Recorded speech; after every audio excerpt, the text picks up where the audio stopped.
இன்னைக்கு யார் சார் நம்மளோட இந்த மார்னிங் பாசிட்டிவ் வைப்ல சீஃப் கெஸ்டா வர்றாங்க அப்படின்னா, இன்னைக்கு நிறைய விமனுக்கு வந்து பாத்தீங்க அப்படின்னா ஒரு ரோல் மாடலா மாறிட்டு நபர்கள்ல இவங்களும் ஒரு நபர் தான். சரிங்களா? இன்னைக்கு வந்து பாத்தீங்க அப்படின்னா சூப்பரா இந்த ஆக்சஸ் இந்தியா வாய்ப்பை ஒரு 4.5 இயர்ஸ்க்கு முன்னாடி ஸ்டார்ட் பண்ணி, ஸோ அவங்க வந்து பாத்தீங்கன்னா இந்த வியாபாரத்தை வந்து பாத்தீங்கன்னா எப்படி பண்ணணும்னு சொல்லிட்டு தனக்கு வாய்ப்பு கொடுத்தவங்களோட அதுக்கு மேல இருக்கக்கூடிய லீடரோட வந்து பாத்தீங்கன்னா நேரத்தை கொடுத்து இந்த வியாபாரத்தை சூப்பரா இன்னைக்கு கத்துக்கிட்டு திருப்பூர்ல இருந்து வந்து பாத்தீங்கன்னா இந்த பிசினஸ் சூப்பரா பண்ணிட்டு இருக்காங்க. ஆல்ரெடி வந்து பாத்தீங்க அப்படின்னா டீச்சிங் ஃபீல்டு தான் வந்து பாத்தீங்கன்னா அவங்களோட கரியர் ஸ்டார்ட் ஆகி போயிட்டு இருந்தது. ஆக்சஸ் இந்தியா வாய்ப்பை பார்ட் டைமா எடுத்து இன்னைக்கு வந்து பாத்தீங்க அப்படின்னா இந்த வாய்ப்பையும் வந்து பாத்தீங்கன்னா மீடியா மூலியமா தான். சரிங்களா? யாரோ ஒரு நபர் வந்து பாத்தீங்கன்னா முகம் தெரியாத நபர்கள் மூலியமா தான் அந்த வாய்ப்பு எடுத்து இன்னைக்கு அவங்க கொடுத்த அந்த வாய்ப்பு மூலியமா என் வாழ்க்கை மாறும்னு சொல்லிட்டு நம்பிக்கையோட இன்னைக்கு அந்த வியாபாரத்தை எடுத்து சூப்பரா வந்து பாத்தீங்க அப்படின்னா இந்த பிசினஸ் பண்ணி லேக்ஸ் அண்ட் லேக்ஸ்ல வந்து பாத்தீங்கன்னா சம்பாரிச்சு ஒரு பிரான்ச் ஆபீஸை வச்சு பாத்தீங்கன்னா இன்னைக்கு திருப்பூர்ல வந்து பாத்தீங்கன்னா டிராவல் பண்ணிட்டு இருக்க ஒரு நபர் கிட்ட இருந்தா கிட்டத்தட்ட வந்து பாத்தீங்கன்னா ஒரு 300 நபர்கள் வந்து பாத்தீங்க அப்படின்னா எங்களோட அண்டர்ல பிசினஸ் பண்ணிட்டு இருக்காங்க. ஸோ அவங்களோட நாலேஜ் தான் வந்து பாத்தீங்கன்னா இன்னைக்கு நம்ம ஒவ்வொருத்தருக்குமே வந்து பாத்தீங்கன்னா கிடைக்க போகுது. நம்ம டீம்ல உள்ள நபர்களுக்கும் அந்த வாய்ப்பு கிடைக்கணும் அப்படின்னா ஸோ ஒன்ஸ் அகேன் அவங்க நம்ம டீம்ல உள்ளவங்களையும் கால் பண்ணி மேடத்தோட நாலேஜ் எடுத்துக்கிட்டீங்க அப்படின்னா ஏதோ ஒரு விஷயம் அவங்கள வந்து பாத்தீங்க அப்படின்னா வேகமா செயல்படுறதுக்கான ஒரு வாய்ப்பை உருவாக்கி விடும் அப்படின்றதுக்காக தான் வந்து பாத்தீங்கன்னா நம்ம டீம்ல யாரெல்லாம் வரலையோ சரிங்களா ஒன் செகண்ட் கால் பண்ணி கூட நீங்க இன்வைட் பண்ணிக்கோங்க. ஸோ அப்படின்னு சொல்லிட்டு இந்த இடத்துல நான் சொல்லிக்கிறேன். மேம வந்து பாத்தீங்கன்னா இன்வைட் பண்றதுல எனக்கு ரொம்ப பெருமையா இருக்கு. ஏன் அப்படின்னா ஒரு ஒரு விமனால வந்து பாத்தீங்கன்னா எல்லா துறையிலும் ஜெயிக்க முடியும் அப்படின்றதுக்காக வந்து பாத்தீங்கன்னா இன்னைக்கு ரோல் மாடலா நம்மளோட ஆக்சஸ் இந்தியா வந்து பாத்தீங்கன்னா இன்னைக்கு நிறைய பெண்களை வந்து பாத்தீங்க அப்படின்னா ஆண்டர்பிரினரா வந்து பாத்தீங்க அப்படின்னா இந்த உலகத்துக்கும் இந்த நாட்டு மக்கள்கிட்டயும் அதை தாண்டி ஒவ்வொருத்தரோட குடும்பத்திலயும் வந்து பாத்தீங்கன்னா தெரியப்படுத்திட்டு இருக்கு அப்படின்னும் போது ஆக்சஸ் இந்தியா மிகப்பெரிய வாழ்த்துக்களை நம்ம இந்த இடத்துல நம்ம சொல்லிக்கலாம். சரிங்களா? நம்மளோட சீஃப் கெஸ்டா வரக்கூடிய சுனிதா மேம் வந்து பாத்தீங்க அப்படின்னா திருப்பூர்ல இருந்து இந்த பிசினஸ் எடுத்து சூப்பரா ஒரு 4.5 இயர்ஸா பண்ணிட்டு இருக்காங்க. ஸோ அவங்க வந்து பாத்தீங்க அப்படின்னா சூப்பரா பண்ணிட்டு இருக்காங்க. நாலேஜ் தரத்துக்கு ரெடியா இருக்காங்க. ஸோ அவங்கள வெல்கம் பண்றதுல ரொம்ப ரொம்ப ரொம்ப ரொம்ப ரொம்ப பெருமையா இருக்கு. சரிங்களா? கம்பெனியோட சீஃப் எக்ஸிக்யூட்டிவ் டைரக்டரா சுனிதா மேம் இருக்காங்க. ஸோ அவங்கள வந்து பாத்தீங்கன்னா வெல்கம் பண்றேன். Warm welcome ma'am. Sunita ma'am Zoom உங்களுக்காக அண்ட் இங்க இருக்கக்கூடிய ஒவ்வொருத்தரும் வந்து பாத்தீங்கன்னா உங்களோட நாலேஜ்க்காக காத்துட்டு இருக்கோம், ஈகரா வெயிட் பண்ணிட்டு இருக்கோம். Warm welcome ma'am. Thank you sir. Thank you so much for inviting me. So காலையில இருந்து பாத்தீங்க அப்படின்னா எக்ஸலண்டா அந்த போஸ்ட் அப்படிங்கிற பார்ட் எடுத்து மார்னிங் பாசிட்டிவ் வைப்ஸ் உடைய பில்லரா இருக்கக்கூடிய நம்ம சீஃப் எக்ஸிகியூட்டிவ் டைரக்டர் பிரபு சார் வந்து இவ்வளோ நேரம் அழகா செஷனை வந்து டேக் ஓவர் பண்ணி கொண்டு போயிட்டு இருந்தாரு. உங்களுக்கு வந்து என்னுடைய மனமார்ந்த வாழ்த்துக்கள் சார். ஆக்சஸ் இந்தியாவில் நீங்க நினைச்ச எல்லா உயர் நிலையையும் அடையிறதுக்கு வந்து என்னுடைய மனமார்ந்த வாழ்த்துக்கள். எஸ் ஃப்ரெண்ட்ஸ், அனைவருக்கும் உற்சாகமான இனிய காலை வணக்கம். ஸோ இன்னைக்கு இந்த இடத்துல மார்னிங் பாசிட்டிவ் வைப்ஸ்ல ஸ்டெப் டு சக்சஸ் அப்படிங்கிற ஒரு விஷயத்த பண்றதுக்கு எனக்கு வாய்ப்பு கொடுத்த நம்ம ஹானரபிள் வைஸ் பிரசிடென்ட் கொடியரசன் சாருக்கு வந்து என்னுடைய நன்றிகளை வந்து ஃபர்ஸ்ட் நான் இந்த இடத்துல தெரிவிச்சுக்கிறேன். அதை தாண்டி எனக்கு இந்த பிசினஸ் வாய்ப்பை கொடுக்கல அப்படின்னா இந்த இடத்துல வந்து நான் கிடையாது. ஸோ அந்த விதத்துல எனக்கு இந்த வாய்ப்பை அறிமுகப்படுத்தின என்னுடைய அப்ளைன் அம்சா பாரதி மேம்க்கும், ஸோ எங்க எல்லாருடைய mentors CED Rajesh sir and youngest VP Surya sir, board of VP Hariprakash sir, Oneness team founder Raviyadith sir, then எங்க ஸ்டார்டிங்ல இருந்து இப்ப வரைக்கும் எங்க எல்லாருமே கைட் பண்ணிட்டு இருக்கக்கூடிய எல்லா மென்டார்ஸுக்கும், என்னுடைய டீம் மெம்பர்ஸ், என்னுடைய ஃபேமிலி மெம்பர்ஸ் எல்லாருக்கும் வந்து என்னுடைய நன்றிகளை வந்து நான் தெரிவிச்சுக்கிறேன். ஏன் அப்படின்னா இந்த கிராட்டிடியூட் நன்றி சொல்றது என்னுடைய முக்கியத்துவம் என்ன அப்படிங்கறதையே வந்து நான் நம்ம ஆக்சிஸ் இந்தியா பிசினஸ்ல வந்து தான் கத்துக்கிட்டேன். அதனாலதான் ஒவ்வொரு டைம்லயும் எங்க எல்லாம் நமக்கு சான்ஸ் கிடைக்குதோ அங்க எல்லாம் நன்றிகள் வந்து யாருக்கெல்லாம் சொல்லணுமோ அதை வந்து சொல்லிடுறது. ஏன்னா அப்பதான் வந்து நம்ம ஆல்ரெடி கிடைச்ச விஷயங்களுக்கு நம்ம நன்றி சொல்லும் போதுதான் நம்ம எதிர்பார்க்கக்கூடிய எல்லா விஷயங்களுமே நமக்கு கிடைக்கும் அப்படிங்கிற புரிதல் வந்து வந்ததுக்கு அப்புறம் இதை வந்து நான் கம்பல்சரி ஃபாலோ பண்ணிட்டு இருக்கேன். அந்த விதத்துல ஒன்ஸ் அகெயின் எல்லாருக்கும் வந்து என்னுடைய நன்றிகளை வந்து நான் தெரிவிச்சுக்கிறேன். எஸ், ஸ்டெப் டு சக்சஸ் இது வந்து நமக்கு நிறைய லீடர்ஸ் வந்து மண்டே வந்து நமக்காக கொடுத்துட்டு இருந்தாங்க. நிறைய பேர் வந்து கொடுத்துருக்காங்க. ஒரு 10 பாயிண்ட்ஸை வந்து இந்த இடத்துல ஷேர் பண்ணுவாங்க. ஸோ யாரும் சொல்லாத விஷயங்களை வந்து நான் இன்னைக்கு சொல்ல போறது கிடையாது. எல்லாரும் ஷேர் பண்ணக்கூடிய விஷயங்கள் தான். அதுல நான் என்ன பண்ணேன், அந்த 10 பாயிண்ட்ஸை வந்து நான் ஃபாலோ பண்ணியிருக்கிறேன்னா, அந்த 10 பாயிண்ட்ஸ்ல வந்து நான் எப்படி பண்ணேன் அப்படிங்கிறத மட்டும்தான் வந்து நான் இந்த இடத்துல ஷேர் பண்ண போறேன். ஸோ அதுக்கு முன்னாடி என்ன பத்தின ஒரு அறிமுகத்தையும் நான் சொல்லிக்கிறேன். சார் வந்து ஆல்ரெடி ஷேர் பண்ணிட்டாரு, இருந்தாலும் வந்து நான் சொல்லிடுறேன். என்னுடைய நேம் சுனிதா. நான் வந்து திருப்பூர்ல இருந்து ஒரு 4.5 இயர்ஸா நம்ம பிசினஸ் எடுத்து சக்சஸ்ஃபுல்லா பண்ணிட்டு இருக்கேன். பேசிக்கலி பாத்தீங்க அப்படின்னா ஒரு ஸ்கூல் டீச்சரா இருந்த ஒரு பர்சன், ஒரு பிரைவேட் ஸ்கூல்ல டீச்சரா இருந்த ஒரு பர்சன். ஸ்டார்டிங்ல இருந்தே சின்னதுல இருந்தே பாத்தீங்க அப்படின்னா நான் ரொம்ப ரிசர்வ்டு டைப், யார்கிட்டயுமே வந்து அதிகமா பேச மாட்டேன். எங்களுடைய அப்பா வந்து பாத்தீங்க அப்படின்னா அந்த அளவுக்கு வந்து கொஞ்சம் ஸ்ட்ரிக்டான ஒரு பர்சன். எனக்கு வந்து ஒரு அண்ணா இருக்காங்க, ஒரு தங்கச்சி இருக்காங்க. சோ அண்ணா வந்து இப்ப ஃபாரின்ல இருக்காங்க, தங்கச்சி வந்து காலேஜ்ல ப்ரொஃபஸரா ஒர்க் பண்ணிட்டு இருக்காங்க. அப்ப சின்னதுல இருந்தே எங்க அப்பா வந்து எப்படி வளர்த்துனாரு அப்படின்னா, பொண்ணுங்க அப்படின்னா ரொம்ப அடக்க ஒடுக்கமா இருக்கணும். வீட்ட விட்டு வெளியிலேயே போகக்கூடாது. போனாலும் குனிஞ்ச தலை நிமிராம தான் போகணும் அப்படிங்கிற மாதிரி எல்லாம் ஒரு அந்த காலத்துல எல்லாம் அப்படிதான் இருப்பாங்க இல்லைங்களா? சோ அந்த மாதிரி எங்க அப்பா சொன்ன வார்த்தைகளை எல்லாம் கேட்டு நான் ரோட்ல நடந்தாலும் அப்படிதான் போவேன். நான் பாட்டுக்கு குனிஞ்சுகிட்டே போவேன். ஸ்கூலுக்கு போகும்போதும் பஸ்ல ஏறுவேன், இறங்குவேன், ஸ்கூலுக்குள்ள போவேன், வருவேன். இப்படிதான் வந்து என்னுடைய லைஃப் அப்பவுமே போயிட்டு இருந்தது. நான் படிச்சதும் பெண்கள் மேல்நிலை பள்ளி வரைக்கும் மேல்நிலை பள்ளியில தான் நான் +2 வரைக்கும் படிச்சேன். +2க்கு அப்புறமும் அந்த காலேஜ் போகக்கூடிய ஒரு வாய்ப்பு வந்து எனக்கு கிடைக்கல. ஏன்னா என்னுடைய நேட்டிவ் வந்து கேரளா. சோ நான் வந்து ஓசி கேட்டகரியில வருவேன். அப்போ காலேஜுக்கு நான் கவர்ன்மெண்ட் காலேஜ்ல ட்ரை பண்ணும்போது, ஃபர்ஸ்ட் பாத்தீங்க அப்படின்னா இந்த கேட்டகரி வைஸா குடுப்பாங்க இல்லைங்களா? ஃபர்ஸ்ட் வந்து நமக்கு எஸ்சிஸ்க்கு வந்து ஃபர்ஸ்ட் பிரையாரிட்டி குடுப்பாங்க. அப்புறம் பிசிக்கு, எம்பிசிக்கு இந்த மாதிரி வரும்போது எனக்கு அந்த வாய்ப்புகள் வந்து தட்டி தட்டி போச்சு. சோ அப்ப அந்த கல்லூரி அப்படிங்கிற ஒரு கனவே பாத்தீங்க அப்படின்னா அவ்ளோ ஆசைப்பட்டேன். ஆனா என்னால வந்து அதுக்குள்ள என்டர் ஆகவே முடியல. சோ அப்ப பினான்சியலா வந்து அப்பாவும் வந்து ஒரு கவர்ன்மெண்ட் ஜாப்ல தான் இருந்தாரு இபில. எவ்வளவு வேணாலும் பணம் கட்டி படிக்க வைக்கிறதுக்கு அவரு ரெடி. ஆனா எனக்கு வந்து படிச்சா கவர்ன்மெண்ட் காலேஜ்ல தான் படிக்கணும். பிரைவேட் காலேஜ்ல எல்லாம் போறதுக்கு எனக்கு இன்ட்ரெஸ்ட் இல்ல அப்படிங்கிறதுனால நான் கரஸ்பாண்டன்ஸ்ல தான் வந்து பிஎஸ்சி மேத்தமெட்டிக்ஸ் எடுத்தேன். சோ கரஸ்பாண்டன்ஸ்ல எடுத்து பிஎஸ்சி மேத்தமெட்டிக்ஸ் முடிச்சதுக்கு அப்புறம் பாத்தீங்க அப்படின்னா, முடிக்கும் போதே 3rd இயர் வந்து நான் கம்ப்ளீட் பண்ணல. அப்பவே வந்து எனக்கு மேரேஜ் பண்ணி வச்சுட்டாங்க. சோ அந்த மேரேஜ் பண்ணி முடிச்சதுக்கு அப்புறமா தான் நான் வந்து என்னுடைய கரியர் ஓகே நம்ம வந்து இப்ப பிஎஸ்சி படிச்சிருக்கோம். எனக்கு வந்து அப்ப டீச்சிங் ஃபீல்ட்ல உண்மையாவே ரொம்ப இன்ட்ரெஸ்ட் இருந்தது. அப்ப என் ஹஸ்பண்ட் கிட்டயும், அப்பா கிட்டயும் சொல்லி, டீச்சர் ட்ரெய்னிங் வந்து நான் ஜாயின் பண்றேன். என்னுடைய ஃபர்ஸ்ட் பையன் பொறந்ததுக்கு அப்புறம் தான் வந்து நான் டீச்சர் ட்ரெய்னிங் வந்து படிக்கிறேன். அது படிச்சு முடிச்சதுக்கு அப்புறமா வந்து, அ கவர்ன்மெண்ட் எக்ஸாம்ஸ்க்கு வந்து நான் ட்ரை பண்ண ஆரம்பிச்சேன். அதுக்கப்புறமா 2வது பையன் பொறந்ததுக்கு அப்புறம் பிஎட் படிக்கலாம் அப்படிங்கிற ஒரு தாட். என் ஃப்ரெண்ட் கேட்கறாங்க. ஓகே நம்மளும் படிப்போமே அப்படின்னு சொல்லிட்டு, பிஎட்டும் போய் நான் ஜாயின் பண்றேன். அது வந்து ஒரு 1 இயர் கோர்ஸ். பிஎட் முடிச்சாச்சு. பிஎட் முடிச்சுட்டு நான் வெளியில வரும்போது, என் சின்ன பையனுக்கு வந்து 2 வயசு. ஓகே பையன வந்து நம்ம பெருசு பண்ணி, பசங்கள வளர்த்திட்டு, அதுக்கப்புறமா வந்து நம்ம வேலைக்கு போலாம் அப்படிங்கிற ஒரு மைண்ட் செட்ல நானுமே வந்து வீட்ல இருந்துட்டேன். பையன் ஸ்கூலுக்கு போனதுக்கு அப்புறமா வந்து வேலைக்கு போலான்னு தோணும்போது என்ன நடக்குது அப்டின்னா, நம்ம இந்த வீட்லயே இருந்து இருந்து அந்த கம்ஃபோர்ட் ஜோன் அப்டிங்கிற ஒரு விஷயம் வந்து எனக்குமே தெரியாம என்ன சுத்தி வந்து வந்துடுச்சு. அப்ப அந்த கம்ஃபோர்ட் ஜோன்ல இருந்து நான் வெளியில போகறதுக்கே வந்து பாத்தீங்க அப்டின்னா, ரொம்ப வந்து எனக்கு டைம் எடுத்தது. சோ அதையெல்லாம் தாண்டி ஏன்னா இந்த கேப்ல வந்து நான் நெறைய கவர்ன்மெண்ட் எக்ஸாம்ஸ் எழுதினேன். சேம் அங்கேயும் வந்து எனக்கு ஒரு பெரிய தடை அப்டின்னா, அந்த ஓசி கேட்டகரி தான் வந்து எனக்கு பெரிய தடையாவே வந்து நின்னுச்சு. ஆ மத்தவங்களுக்கெல்லாம் பார்த்தீங்க அப்டின்னா, ஒரு கட் ஆஃப் வந்து ஒரு லெவலுக்கு இருக்கும். பட் ஓசி கேட்டகரிக்கு அப்டிங்கும்போது, அந்த கட் ஆஃப் வந்து வேற ஒரு லெவலுக்கு வச்சுருவாங்க. சோ, அப்ப நான் நார்மலா எல்லாரும் எடுக்கக்கூடிய அந்த மார்க் அங்க எடுத்துமே என்னால உள்ள போக முடியல. ஒரு 2 மார்க்ல, 3 மார்க்ல வந்து ஒரு 4, 5 தடவ வந்து அந்த கவர்ன்மெண்ட் ஜாபையும் நான் மிஸ் பண்ணேன்.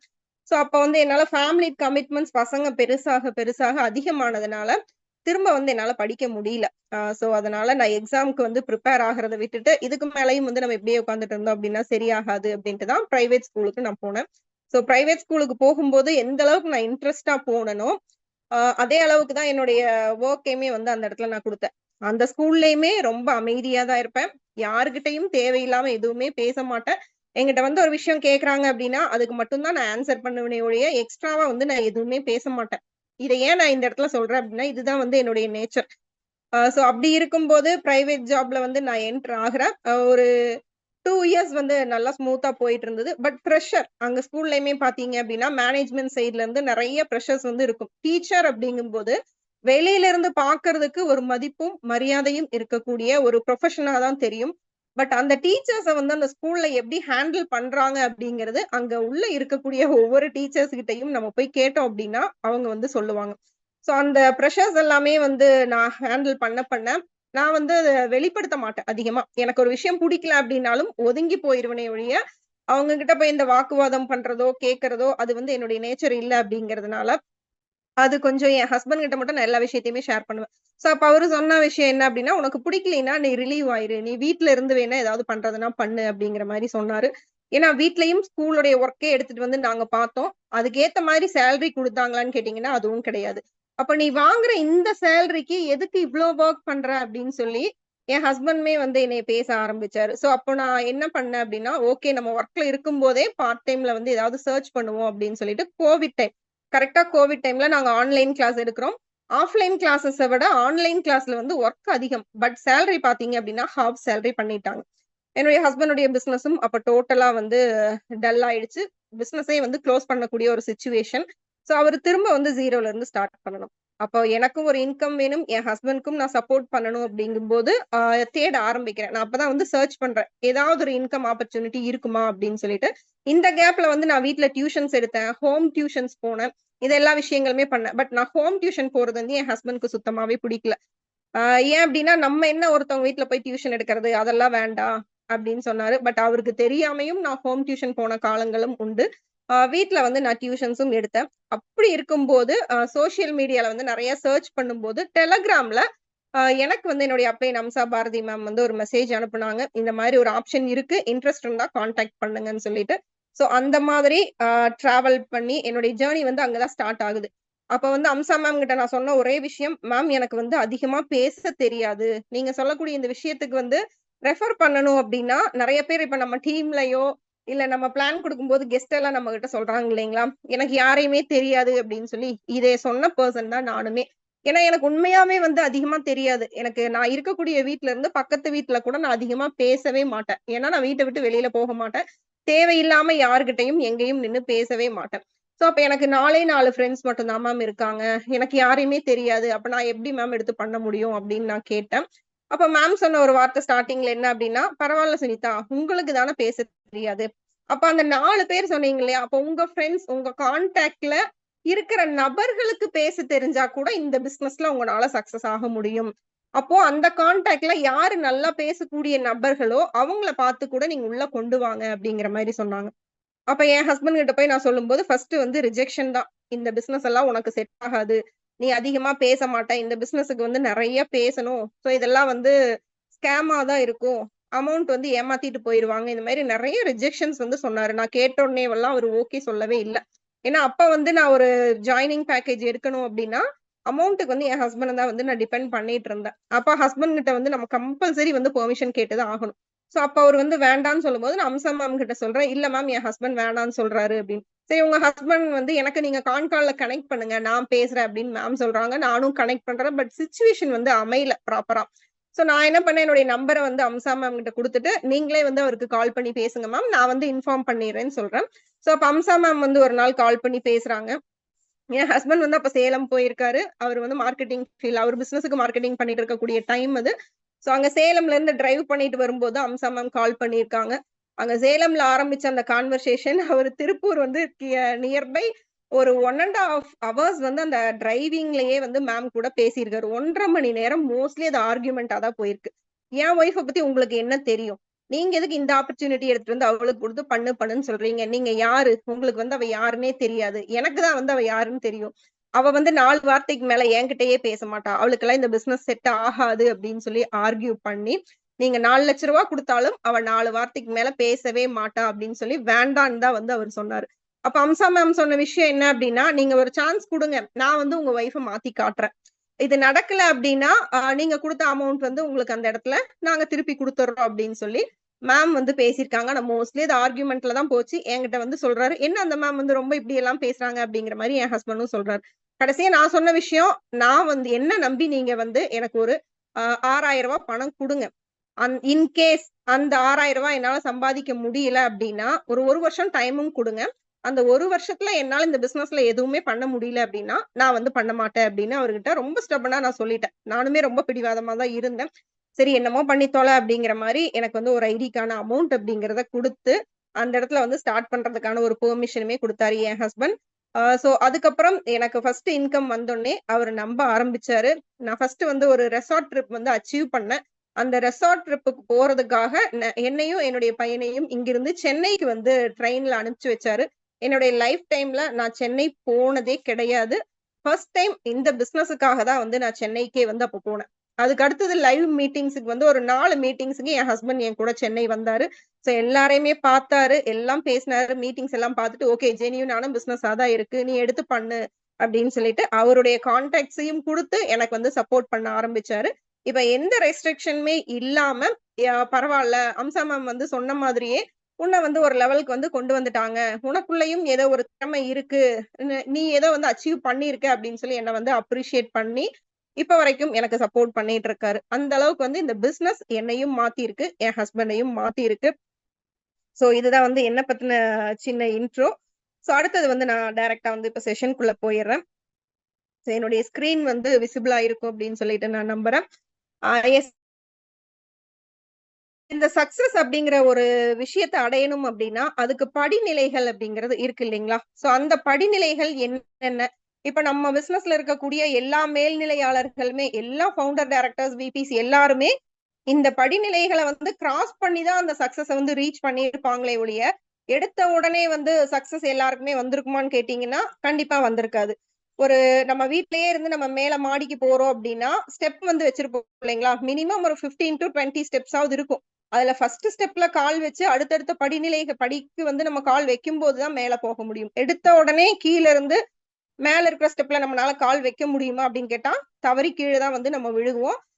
ஏடாகூடமா வந்து நமக்கு அடிபடும்.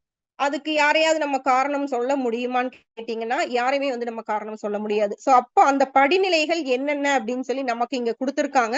சோ அந்த படிநிலைகள ஃபாலோ பண்ணி தான் நான் வந்து இன்னைக்கு இந்த இடத்துக்கே வந்திருக்கேன். ஃபர்ஸ்ட் பாத்தீங்க அப்படின்னா, ஃபர்ஸ்ட் படிநிலை என்ன அப்படின்னா, ஃபர்ஸ்ட் ஸ்டெப் பேசிக் நாலேட்ஜ். இந்த பேசிக் நாலேட்ஜ் இல்லாம எந்த ஒரு விஷயத்திலயுமே நம்மனால சக்சஸ் அப்படிங்கிறத ரீச் பண்ணவே முடியாது. எக்ஸாம்பிள்க்கு வந்து நான் என்னுடைய ஃபீல்ட தான் நான் வந்து சொல்லுவேன். டீச்சிங்.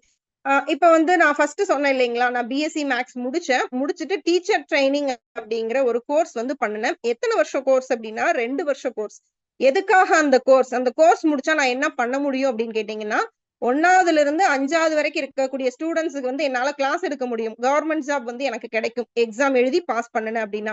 ஏன் நான் +2 முடிச்சு டிகிரி முடிச்சிருக்கேன். பிஎஸ்சி மேத்ஸ் முடிச்சிருக்க என்னால ஒரு ஃபர்ஸ்ட் ஸ்டாண்டர்ட் குழந்தைக்கு போய் கிளாஸ் எடுக்க முடியாதா? ஃபர்ஸ்ட் ஸ்டாண்டர்ட் புக்ல வந்து என்ன விஷயம் இருக்குன்னு யோசிச்சு பாருங்களேன். இதான் இருக்கும். அத சொல்லிக் குடுக்கறதுக்கு எதுக்கு எனக்கு 2 வருஷம் கோர்ஸு? ஒரு பிஎஸ்சி மேத்ஸ் முடிச்சு எனக்கு வந்து இப்படிதான் போடணும். ஆன்னா இதுதான், ஈன்னா இதுதான் வந்து என்னால சொல்லிக் குடுக்க முடியாதா? கண்டிப்பா முடியும். ஆனால் ஒரு குழந்தைக்கு வந்து எந்தெந்த முறைகள்ல வந்து அத சொல்லிக் குடுக்கணும்? அந்த குழந்தையுடைய கவனத்த வந்து நான் எப்படி ஈர்க்கணும்? ஒரு அழுகுற குழந்தைய வந்து எப்படி வந்து சமாதானப்படுத்தி நான் அந்த கிளாஸ்ல உட்கார வைக்கணும்? இந்த ஒரு எழுத்த வந்து அந்த குழந்தையுடைய மைண்ட்ல வந்து எப்படி நான் பதிய வைக்கணும்? குழந்தைகள் அப்படிங்கும்போது ரொம்ப பிஞ்சா தான் இருக்கும் அவங்களுடைய கரங்கள் எல்லாமே, ஹேண்ட்ஸ்.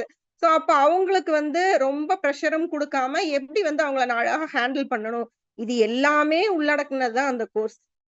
ஒரு 1வதுல இருந்து 5வது வரைக்கும் படிக்கக்கூடிய ஒரு குழந்தைக்கு நான் கிளாஸ் எடுக்கணும் அப்படின்னாலே, என்னுடைய 2 இயர்ஸ வந்து நான் ஸ்பெண்ட் பண்ணணும். 2 இயர்ஸ ஸ்பெண்ட் பண்ணணும் மட்டும் இல்லாம, அதுக்கு எவ்வளோ அமௌண்ட் ஃபீஸ் ஸ்ட்ரக்சர்ன்னு ஒண்ணு இருக்கு. அதையெல்லாம் கட்டி நான் 2 வருஷம் படிச்சுட்டு வந்தா தான், அந்த 5வது படிக்கிற குழந்தைகளுக்கு வந்து என்னால அங்க கிளாஸ் அப்படிங்கிற ஒரு விஷயத்தையே எடுக்க முடியும். பட் இங்க பார்த்தீங்க அப்படின்னா, அ நம்ம இந்த பேசிக் நாலேட்ஜ கத்துக்கிட்டா, வித்தின் ஒரு 5 இயர்ஸ்ல நம்ம ஒரு 7 ஐடிஸ்ல டிராவல் ஆகுறோம் அப்படின்னா, 2 crores வரைக்கும் நம்மனால இன்கம் எடுக்க முடியும். நான் வந்து எந்த பேசிக் நாலேட்ஜுமே கத்துக்க மாட்டேன். ஆனா, என்னால வருமானம் மட்டும் வாங்க முடியணும் அப்படின்னு கேட்டீங்கன்னா, நிச்சயமா அது பாசிபிள் கிடையாது. சோ, அப்ப நம்ம பிசினஸ்ல பேசிக் நாலேட்ஜ் என்ன அப்படின்னு கேட்டீங்கன்னா, நெறைய லீடர்ஸ் வந்து நமக்கு ஆல்ரெடி ஷேர் பண்ணியிருக்காங்க. நான் புதுசா எதுவுமே சொல்ல போறது கிடையாது. ஓகே, நம்ம பிசினஸ எடுத்துட்டோம். என்ன பிசினஸ்? ஏன்னா எனக்குமே இது எடுக்கும்போது ப்ரீவியஸ் நாலேட்ஜ் எதுவுமே கிடையாது. ஃபேமிலி, ஸ்கூல்ன்னு இருந்த பெர்சன் தான். அத தாண்டி எல்லாம் எனக்கு எந்த ஒரு நாலேட்ஜுமே கிடையாது. இந்த குண்டு சட்டிக்குள்ளேயே குதிரை ஓட்டுறது அப்படின்னு சொல்லி ஒரு பழமொழி சொல்லுவாங்க இல்லைங்களா? அந்த மாதிரி இருந்த ஒரு ஆளு தான் நானே. இப்ப எனக்கு வெளியுலகம் தெரியுது, நெறைய விஷயங்கள் தெரியுது அப்படின்னா, நம்ம பிசினஸ் மட்டும் தான். நான் அதிகமா வெளிய போறதுக்கு காரணமே வந்து நம்ம பிசினஸ் மட்டும் தான். சோ அப்ப நம்ம பிசினஸ் என்ன மாதிரியான பிசினஸ்? என்ன பிளாட்ஃபார்ம்ல இருக்கு? நம்ம வந்து காமர்ஸ் பிளாட்ஃபார்ம்ல இருக்கோம். சோ அப்ப நம்ம கம்பெனியுடைய டீடைல்ஸ் என்ன? யாரு ஸ்டார்ட் பண்ணாங்க? எவ்ளோ ஆபீஸ் இருக்கு? ஹெட் ஆபீஸ் எங்க இருக்கு? இந்த விஷயங்கள் எல்லாமே வந்து நமக்கு தெரிஞ்சிருக்கணும். எவ்ளோ பேக்கேஜஸ் இருக்கு? என்னென்ன பிவிஸ்ல இருக்கு? என்னென்ன பேக்கேஜ்க்கு என்னென்ன ப்ராடக்ட் வந்து நமக்கு குடுக்குறாங்க? அந்த ப்ராடக்ட் நாலேட்ஜ் அப்படிங்கிறது ரொம்ப ரொம்ப நமக்கு முக்கியம். பட் நெறைய பேர் வந்து ப்ராடக்ட்ஸ் வந்து நாப்கின் இருக்கு, ஸ்பைருலினா இருக்கு, ட்ரங்க்ஸ் இருக்குன்னு சொல்றாமே ஒழிய, அந்த ப்ராடக்ட்ட பத்தின 100% நாலேஜ் எடுத்திருக்கமான்னு கேட்டீங்கன்னா, அதுவுமே வந்து ஒரு கொஸ்டின் மார்க்ல தான் நிக்குது. இப்ப ஜென்ஸ் ஹெல்த் மிக்ஸ் எல்லாம் பார்த்தீங்க அப்டின்னா, நெறைய பேர் இப்ப ஜென்ஸ் வந்து ஜிம்முக்கு போறவங்க எல்லாமே இந்த புரோட்டீன் பவுடர் எல்லாம் குடிக்கிறாங்க அப்டின்னா, இப்ப நெறைய நபர்கள் வந்து ஆர்கானிக்கா ஏதாவது இருக்கான்னு தேட ஆரம்பிச்சிருக்காங்க. ஏன் அப்டின்னா, இந்த புரோட்டீன் பவுடர்லாம் குடிக்கிறனால நெறைய பேருக்கு வந்து கிட்னி எல்லாம் அஃபெக்ட் ஆகறதுனால, ஆர்கானிக் இன்கிரீடியன்ட்ஸா இருக்கணும் எங்களுக்கு அப்டின்னு சொல்லி கேட்கறாங்க. அப்ப அந்த ப்ராடக்ட்ல என்னென்ன இன்கிரீடியன்ட்ஸ் இருக்கு அப்டிங்கிறது முதல் கொண்டு நம்ம தெரிஞ்சு வச்சிருக்கணும். இப்ப நாப்கின்ல வந்து என்னென்ன இன்கிரீடியன்ட்ஸ் இருக்கு? ஃபுட் பேட்ச்ல என்னென்ன இன்கிரீடியன்ட்ஸ் இருக்கு? ஸ்பைருலினானா என்ன? ஜென்ஸ் ஹெல்த் மிக்ஸ்ல வந்து என்னென்ன இன்கிரீடியன்ட்ஸ் இருக்கு? இந்த மாரி பஞ்சகல்பம் ஒவ்வொன்னுமே வந்து நமக்கு எக்ஸலன்ட்டான பேக்கேஜா குடுத்திருக்காங்க. அப்ப அந்த பேக்கேஜ்ல இருக்கக்கூடிய இன்கிரீடியன்ட்ஸ் முதல் கொண்டு நம்ம வந்து தெரிஞ்சு வச்சிருக்கணும். அதே மாரி நமக்கு வந்து இன்கம் எப்படி குடுக்குறாங்க? ஒரு வாரத்துக்கு ரூ. 60,000 அப்படின்னு சொல்றோம். நெறைய ரிஜெக்ஷன்ஸ் அந்த நெறைய ஃபீல்டுல வந்து கேள்வி வரும் இல்லைங்களா? எப்படி ரூ. 60,000 ஒரு கம்பெனினால குடுக்க முடியுது? சோ அப்ப அதுக்கான எக்ஸ்ப்ளனேஷன் எல்லாமே நமக்கு மீட்டிங்ஸ் அண்ட் ட்ரெய்னிங்ஸ்ல சொல்லிக் குடுத்துட்டு இருப்பாங்க. அப்போ நம்ம company and package, income plan, product, ingredients ரிலேட்டடா அத்தன பேசிக் நாலேட்ஜ் அத்தன விஷயங்களுமே வந்து நம்ம கத்து வச்சுக்கிட்டு இருக்கணும். தென் நம்ம லைன் ஆஃப் அப்ளையன்ஸ் நம்மள வழிநடத்த போற அப்ளையன்ஸ் யாரு? இந்த எல்லா விஷயங்களுமே வந்து இந்த பேசிக் நாலேட்ஜ்க்குள்ள அடங்கும். பேசிக் நாலேட்ஜ் அப்படின்னு சொல்லணும் அப்படின்னா, நம்ம நெறைய விஷயங்கள் வந்து சொல்லிக்கிட்டே போலாம். வீட்ல வந்து பேசிக்கா வந்து இப்ப நம்ம ஒரு டீயே வைக்கணும் அப்படின்னாலுமே, அதுக்கு படிப்படியா நம்ம என்னென்ன விஷயங்கள பண்ணணும் அப்படிங்கிற அந்த பேசிக் நாலேட்ஜ் இல்ல அப்படின்னா, அந்த டீ பார்த்தீங்க அப்படின்னா, நமக்கு டீ மாதிரி வராது. அது வந்து வேற மாதிரி தான் வரும்.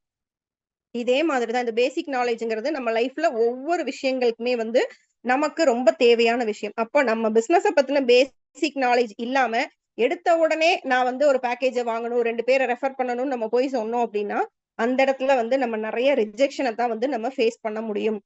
ஓகே. நான் பேசிக் நாலேட்ஜ் எல்லாம் எடுத்துட்டேன். அதுக்கு அடுத்தது வந்து நான் என்ன பண்ணணும் அப்படின்னு கேட்டீங்கன்னா, நியூ கெஸ்ட் லிஸ்ட். ஆக்சுவலா இந்த விஷயத்த வந்து நான் பிசினஸ்ல ஜாயின் பண்ணோனே என்னுடைய அப்ளைன் வந்து சொல்லும்போது நான் செஞ்சேனான்னு கேட்டீங்கன்னா, கண்டிப்பா கிடையாது. செய்யறதுக்கு வந்து நியர் பை ஒரு 2 to 3 மந்த்ஸ் வந்து நான் டைம் எடுத்துக்கிட்டேன். உட்கார்ந்து எழுதுறதுக்கு முடியாமைலாம் இல்ல. பட் அது வந்து இந்த தள்ளி போடுறதுன்னு சொல்லுவாங்க இல்லைங்களா? அதே மாதிரி தான். அப்போ நான் எப்ப வந்து அந்த நியூ கெஸ்ட் லிஸ்ட்ட எழுதினனோ, அதுக்கப்புறம் தான் வந்து எனக்கு ஒரு கான்ஃபிடென்ட் வந்தது அப்படின்னே சொல்லலாம். ஏன்னா நான் மேம் கிட்ட சொன்ன விஷயம் என்ன? எனக்கு யாரையுமே தெரியாது மேம். எனக்கு 4 பேர் தான் தெரியும் அப்படின்னு சொன்னேன் இல்லைங்களா? சோ அப்ப அந்த நான் கெஸ்ட் லிஸ்ட்ட எழுதும்போது, மேம் சொன்னாங்க, பரவால்ல சுனிதா, நீங்க உங்க மொபைல் எடுங்க. உங்க மொபைல் எடுத்து அதுல எத்தன கான்டாக்ட் இருக்காங்கன்னு பார்த்துட்டு, அத நீங்க வந்து ஒரு நோட்லயோ, இல்ல ஒரு டைரியிலயோ எழுதி எனக்கு அனுப்புங்க அப்படின்னு சொன்னாங்க. சோ அவங்க சொன்னதுக்கு அப்புறம் நான் அந்த 2 மந்த்ஸ் கழிச்சு நான் எழுதி அவங்களுக்கு அனுப்புறேன். எழுதினோனே பார்த்தோனே எனக்கே ஷாக் ஆயிடுச்சு. ஏன்னா நம்ம சொல்லுவோம் நியூ கெஸ்ட் லிஸ்ட்ல மினிமம் 100 மெம்பர்ஸாவது இருக்கணும் அப்படின்னு. பட் அந்த 100லாம் எனக்கு வரலைங்க உண்மையாவே. நான் எழுதுனதுல எனக்கு வந்த கவுண்ட் எவ்வளோன்னு பார்த்தீங்க அப்படின்னா, 60 தான் வந்தது எனக்கு. ஏன்னா அவ்வளோதான் கான்டாக்ட் என்கிட்ட இருந்தது. இப்ப வரைக்கும் எனக்கு வந்து அப்ப யாரையுமே அதிகமா தெரியாது. அப்ப அந்த 60 பேர நான் நோட்ல எழுதி, நான் அம்சா மேம்க்கு வந்து அனுப்பிட்டேன்.